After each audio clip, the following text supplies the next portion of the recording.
Hey, and welcome to Property Mastermind podcast with Hilary Saxton, episode 22.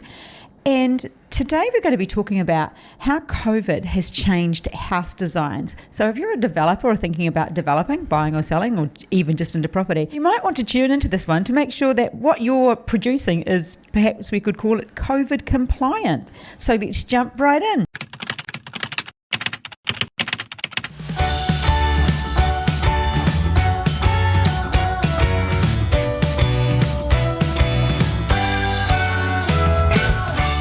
Hey, and welcome to episode 22. As I said, how COVID has changed house designs and how you might like to be COVID compliant this week with the amazing Bob Andersen, all the way from down the hall. Welcome, Bob. Great. Thanks for being back. Always love your invitations. It's like, hey, Bob, we need to do a podcast. But to be fair, Bob, what have you done with today's lighting? There have been some lighting issues. We've got some major lighting issues. In our new studio. Yes, which we'll bring up today in the podcast, actually, about studios. Well, it's the best we could do in about 20 minutes of frustration. If you knew how many lights we had, we're both like, we aren't good at this thing. I said, I need to pay someone. It's like a lighting store. It is. We have more lights than a lighting store. It's crazy. But anyway, hey, before we digress, giving away a book again, Secrets of Property Millionaires Exposed. And of course, every time I hold this up, Bob, I usually put my hand over your face. Don't put your finger over my face okay. like that. So Bob's written a chapter in this book, and his chapter is obviously why he believes property development is the pinnacle of all property strategies. But there are a lot of other people who have got their own opinions on why they think property, and it's really worth a read. So this week it's going out to Kathy, who sent me an email. Kathy P, you know who you are. Send me your address and I'll get it out to you. But if you would like to win a copy of that, please maybe go onto YouTube and give us a favourable comment. And if you're liking this podcast or you think you have a friend that might like to learn something from it, make sure you share it with them. Anyway, let's talk about how COVID has changed housing designs. Yeah. Well, houses aren't just houses anymore, are they? No. It was almost a place to come home from work and sleep and, eat and then head off to work again the next day. But it's a bit different. And, I guess houses are multi-purpose now, aren't they? They're not just a place to live. No. They're a place of business, an office. Yep. They're a school for some people in lockdown doing homeschool. A lot more people doing homeschool. Almost, and maybe a restaurant. Because you can't, Please, Bob.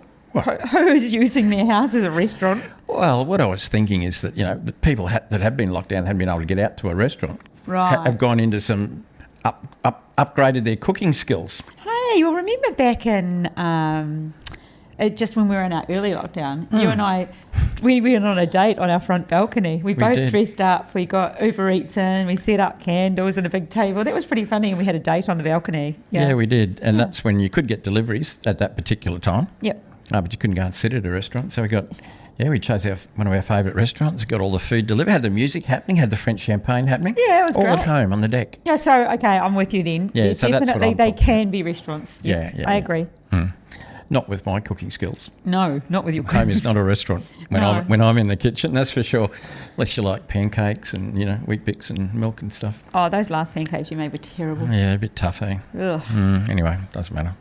Maybe Spelt not a flour or something. I don't know what you were thinking. Anyway, back to... So that's what houses have become, much more than a house. Yes. And people are spending a lot more time in their house. I mean, we've been through the lockdowns and hopefully that they'll become fewer and fewer. Yes. The requirement for lockdowns, and I think that's hopefully going to be the case. But what it's done, because a lot of people have been forced to work from home, it's accelerated that sort of an opportunity. So I think there's a lot of employers out there who had given it a bit of thought, about staff working from home, certain number of days a week perhaps, that means they can downsize their office and all that sort of thing. But never got around to doing it. I remember back a few years ago, it was like the desk chair thing came in, and that sort of was the start of somebody on occasion working from home, and you'd go in, you never had a designated desk, and that was kind of a small start to working from home. That was proven not to be all that effective. I did hear, because of people felt like they never really had their own little. Well, think the scarf model. The scarf model, people like certainty. So you go to work with uncertainty, straight away your default mode and your prefrontal cortex it's not happy. And, you know, the person that was there yesterday stuck their chewing gum under the desk. You've gone and stuck your finger on it. Or your knee. Or your knee. Yeah. No, but what it's done anyway is it's forced a lot of employers to, by necessity, allow their staff to work from home. And I think a lot of employers have worked out, gee, it actually has worked pretty well in most cases. Oh, absolutely. And so we're going to see more of that. So that's been accelerated. I mean, that may have happened organically, slowly in time, I don't know, but it's certainly been sped up. And so that's the thing about the home now. You know, far more than a home. It becomes a workplace, it becomes an office. A lot of self-employed people. I mean, small businesses are used to operating from home. There's nothing new there. But this multi-use of homes. Even think back to The Block, not that we watch it that much, No, but we try did not watch. to. We did watch one series, and a lot of them were talking about the home office space. Yeah. Yeah. Yeah. So people are looking for, location's always important. Yes. You know, it doesn't matter where it is. But space and room and particular, you know, and workspace as well, but quality space around them, you know, in their home. So there's been a bit of a move I've seen towards what I'll call like the resort style home, because previously it was more functional, and now it's been people spending a lot of time there, a lot more hours per week. I think, well, if I'm going to spend my time here, it's got to be good. It's got to look the goods. It's got to create the right sort of aura, like relaxing ambience. on the weekends rather than living. Yeah, Okay. all of that, and during the week. So there's been this sort of a move towards, don't use a resort as somewhere where you go 1 or 2 weeks a year on a holiday, but make your home a resort in a way. You know, so that. What a great idea. Things like gardens, bigger courtyards, Nice. Pools, views. That's a big thing, bigger than usual. So. When was the last time you got in our pool? Oh, well, I got my feet in there yesterday when our little grandson came around. Yeah, I was in yesterday. It was beautiful. Yeah, you were, but you are like a little bit of a iceberger. It's got that Kiwi blood. Oh, well, if the water's sort of 28 degrees, I probably might slide in, perhaps. But, yeah, so those sorts of things. And interesting, I think you read the same article from... Domain. Where was it? Domain it was, yeah. Where they've had a look at what sort of key words and key phrases This is so interesting. people are using compared to what they were using a year ago. Because this is people looking for housing. So if you're a developer, you're making this for them to look for. Yeah, well, number one thing for developers, give the market what it wants. So this is what the market's looking for according to Domain's keyword searches. Bob, you throw out a few. Oh, I mean, these always pop up. But what's happened has been a large increase in certain keywords and key phrase. Pets. Pets allowed, for instance. Now, that's always been there. People always had pets and wondering, are pets allowed, particularly in the rental area. Yeah. But everyone's got a dog. Crikey, where we live, everybody has a dog. They do. Everybody. We go down to the beach every morning, don't we? Take the dog down, because we have a dog. Take the dog down. And it's a dog-free zone between certain hours where you can let your dog off your leash, between 6 and 8 or whatever it is, and again in the afternoon. But dogs everywhere, and we're constantly bumping into people, and we talk, as dog people do, we all talk to each other. And what's your dog? How old's your dog? And how expensive have dogs become? Yeah. Oh my goodness. A dog that was $1,000. They're like $8,000 for a Labradoodle or something. Someone's probably going to listen to this and go, "No, wait, we paid more than that." Yeah, probably. Crikey. So pets are a big thing because I don't know. It could be company. I mean, there's a lot of people that have been in lockdown who are single. I mean, it's all right. Well, it's not really all right, you and I being locked down, but at least we've got each other for company, and we do have our dog. Oh, I'm just biting my tongue over here. I nearly got cheeky but changed my mind. But I think a lot of single people thought, it's like, a dog, that's good. Hopefully they'll keep loving the dog for the next 10 or 12 years. Yeah. But, pets. So that's been a biggie. Even things like balconies and decks, like outdoor living. There's been like 145% increase just in that search? In that word search. Yeah. Wow. Like balconies. Yeah, balconies and decks, that sort of thing. Courtyards, gardens, courtyards, over 200% increase. Wow. So more than double as a percentage. In other words, 12 months ago there was, let's say, X searches about gardens and courtyards. Today it's like 2.3 times X. Wow, that's So nuts. yeah, it's big. So it's not just the numbers; it's the percentage increase, which is what means something. What about home gyms? That's pretty popular now, isn't it? Big, yeah. Well, a lot of people, including your good self, and me to a degree, when we were locked out of gyms, what do? Now, it's okay. Like if you're in a high-rise apartment and you've got a really nice gym, you might use that anyway rather than go to a formal gym. I remember in lockdown when we were living in an apartment and there was a gym, we weren't allowed to use it. No, they shut the gym down in our apartment block. Yeah. Yeah. But I mean, as soon as we had our first lockdown, I just went and bought a Pilates reformer. Yeah. I was like, I'm going to have one of these at home forever. And there it sits. Yeah. So, yeah, but home gyms are a big thing. And what's happened is a lot of people now bought good equipment. Like and you can spend anything on a home gym, as you know. And now they're used to doing it at home, and they can, providing you can motivate yourself. I think it's that's one of the issues with the gym, as opposed to a membership. We see plenty of people get gym memberships and rock up 3 or 4 times and never come back. Do you want me to own it for you today? You went to the gym today, didn't you, Bill? I did. It was an extremely busy day. I only got 2/3 of my normal workout done, but yep. Yeah, well I done. was there. Commitment. Yeah, commitment. Love your commitment. Thanks. Yeah, it was super setting and all that business. yeah, sweating and huffing and puffing. So, but home gyms are big, and home gym equipment, huge. They, you got to sort of order it, and it'll come one of these days. So, sort of basically, when you are like looking at producing a property, whether it's a renovation, structural, or whether it's a development, just thinking about the requirement for gyms, for offices, for Zoom rooms. People have Zoom rooms. Yeah. Yep. And a big thing, particularly in our part of the world where we live, has been the escape to the sea. Yes. We did. Well, and we have lived by the sea in the past as well. So we've often, if we've had a place in the city, we'll have a place at the beach, and we go between the two. But at the moment, it's sort of all beach for us and less city living. So big things like waterfront as a search word is up over 200%. Whoa. Yeah. There's some people listening to this right now thinking, yeah, that was me. I googled waterfront. Yeah, or views. Views are a big thing. Like if you're going to be at home, have a good view. Oh, one of our mentoring students lives on the waterfront with an amazing view. Yeah. He has got the most beautiful... When I Zoom with him, I'm like, oh my goodness, it's beautiful. Well, one of our other, former mentoring student who we do still contact, lives on a boat, but lives in a house as well, but spends a lot of time living on their boat. And that's a nice view. Well, no, because I was there the other night. We had a party about 2 weeks ago on their boat. I'm thinking, who are you talking about? Oh, that's what I'm talking about. Yeah. Yes, I remember they had way too many cocktails. Yeah, way too many. Way too many. Yeah, so views. And just beach, just the word beach. It's up about 240% in searches. And I think the top one was something like water views, which is up about 280%.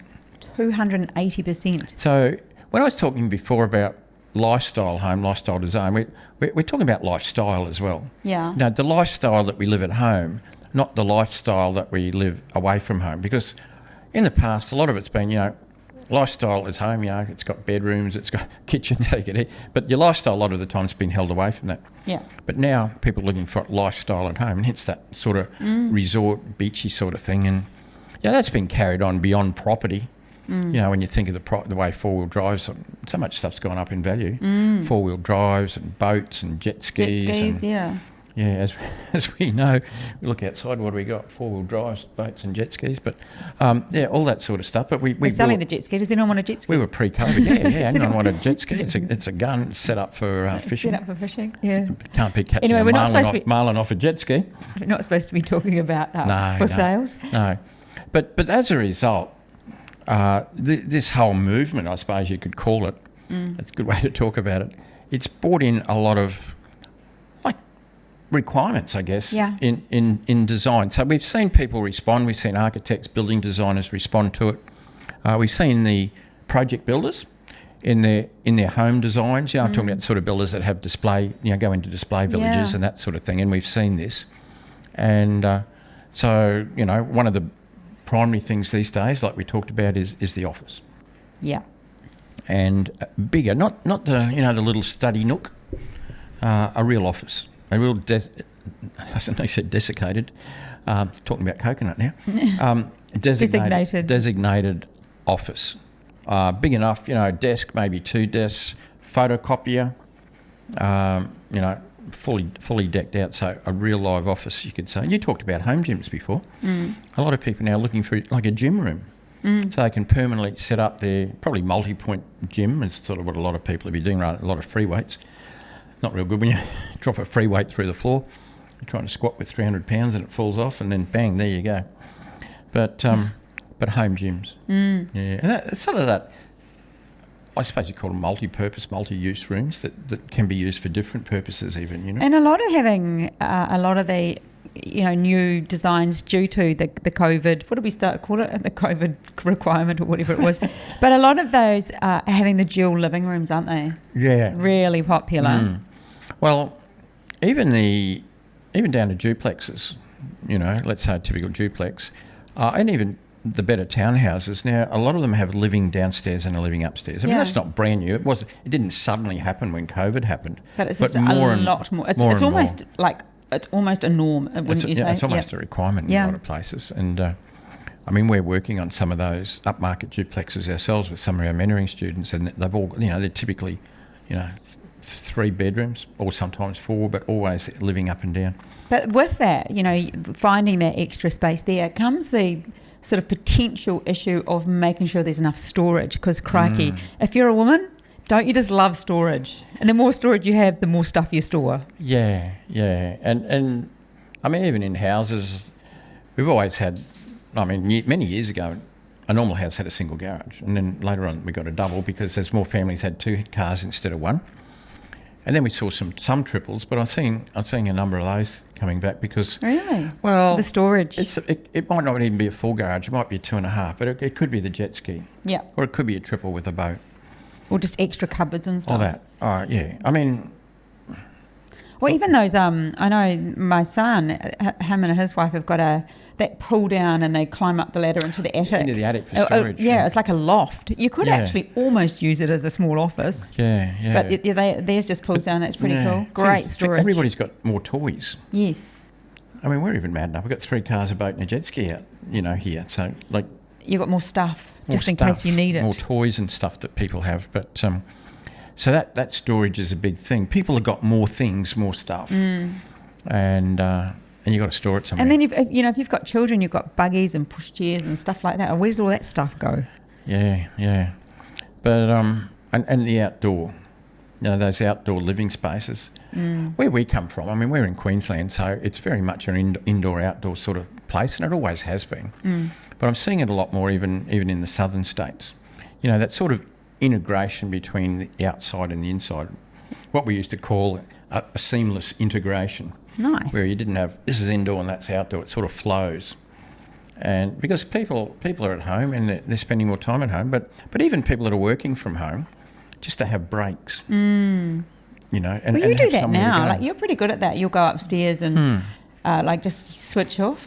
Yeah. And just chill out. I've got to grab my 15 or 20 minutes and get back into it. I find that's more productive than to just keep pushing myself and sort of slowing down, losing productivity.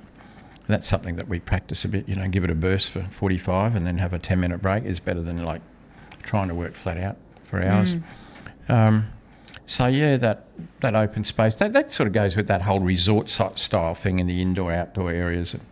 You meaning the open space, like the open plan living? Well, that's the other big thing is what we talked about, that open plan that flows, the multiple living areas, and seeing more and more of that. Yeah, and something that's interesting that I've seen lately. Apparently, there's a decrease in the number of bedrooms in houses. Really? Yeah. What's that about? Well, space. I don't know. I don't think it's a reflection of people having less children or anything like that. I think it's that it's a trade-off. People used to judge a house by how many bedrooms it had, and a lot of the time, like, there was a bedroom or 2 spare. Whereas now they're more interested in space, in multi-purpose rooms and larger living rooms, that at the expense, if you like, of bedrooms that might not even get used.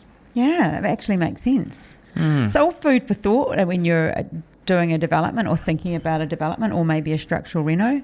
What can you do to make the house that you are making more appealing to the purchaser. Because that's what it's about. Whether we're, as you say, it could be a reno, but as developers, the name of the game is create the product people want. Yeah, give them what they want, and that's the same in a lot of things. Is find out what your customer wants and give them what they want. Yeah, there's no point in making stuff that people don't want. No, and that's sort of the way that's heading at the moment. So interesting times. Very. How would you put it? It's just society. It's just a natural moving change. Natural progression. Yeah, it is. Yeah. And when we started, it was actually Bob that came up with the idea for this topic, because we often think, what should we talk about? What would people find interesting? And then he said, actually, what about, how COVID's changed the housing designs? And I thought, wow, like it's very obvious, but until somebody says it and you think about it, it's like, oh, of course, yes, that's exactly right. It's such a good idea, Bob. And COVID's not the first pandemic to actually change design either. What else back was in, I can't remember, I was pretty young at the time, but back in the 1880s, when there was a cholera outbreak, I think it was, in London. And at the time, bathrooms, they had heavy drapes, they had carpeted floors. Did they? Yeah. And then after that, there was a big move away to surfaces that could be cleaned, and that's when we saw porcelain come in, porcelain basins and WCs. We saw tiles, and getting away from those sort of drapes and the carpeted flooring and that sort of thing. And so you remember this from the 1880s? Yeah. Hey, on that note, tomorrow's Bob's birthday, everybody. Yeah. So by the time this comes out, by the time they see it, it would have come and gone. This will be a week later. I don't mind people wishing me a happy birthday. A week later. Yeah, okay. Yeah, no, that's okay. By the time they hear this, it'll be a week later. Yeah, send a present, I don't mind. 1 or 2 weeks later, I'm happy. It's all good. I mean, even I think it was the Spanish flu, back around the time of the First World War. Yeah. After that, I think is when en-suites started to happen, like bathrooms on the living areas. So what was that about? Oh, wow. Oh, well, I think having private bathrooms and, that sort of thing. That makes sense. Because some of the households back then didn't just have the people there. They had, other workers working there and chefs and maids and all that sort of stuff. You never cease to amaze me. It's just stuff I read. But I guess what interested me is that some of these are like pandemic changes. There's sort of been health things happening, and then as a result of that, what's happened. Some of those things I just mentioned years ago had a lot more to do with hygiene, I guess, because, there wasn't antibiotics or anything back to the 50s. So hygiene was a big issue back then, and they realised a lot of diseases came from bad hygiene. But now a lot different, of course. And lockdown, it's about lifestyle. It's about living life well, enjoying your life, a mixture of work and play, I suppose you could say. That functionally works in the house. And I think if maybe for some people COVID's been a bit of a wake-up call. It's been the reminder to make sure we are doing, living how we want to live. I think one of the things to sort of come from COVID is that people who maybe were going to, say the seaside thing. A lot of people might like to retire at the seaside. So they've been thinking, when I retire, or maybe in 10 or 15 years' time, let's buy a place at the seaside. And now they think, well, life's fragile. It's valuable. Why am I waiting? Why am I waiting to move to the seaside when I retire? Why shouldn't I do it now? Yeah. Or one of these days I'll get a boat. Why one of these days? And then people are doing that, and jet skis and all sorts of things, four-wheel drives to tow caravans. This is something people might be going to do. When I turn 60, I'll buy a caravan, we'll do a bit of touring. And now they're doing it now, and they're just touring on weekends. Apparently there's none available. No, and I think, that's one of the changes, and that drives property as well, as we've seen. The way property's been driven, and it's just, people saying, gee, I should be enjoying life, because it can be fragile, and it's here to be enjoyed, and why wait? And I want to live in the sort of house that I want to live in, and these are the things that I want to make me happy. And that's the way it's going.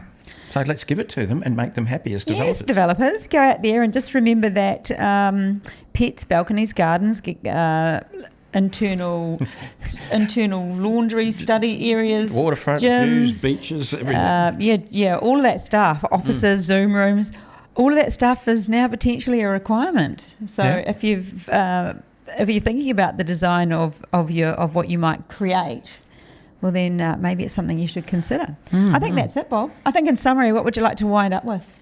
I'd like to wind up with it's good because property's fluid, it's vibrant, it changes, and we need to keep up with change. Absolutely. And thanks for thinking of such a great topic.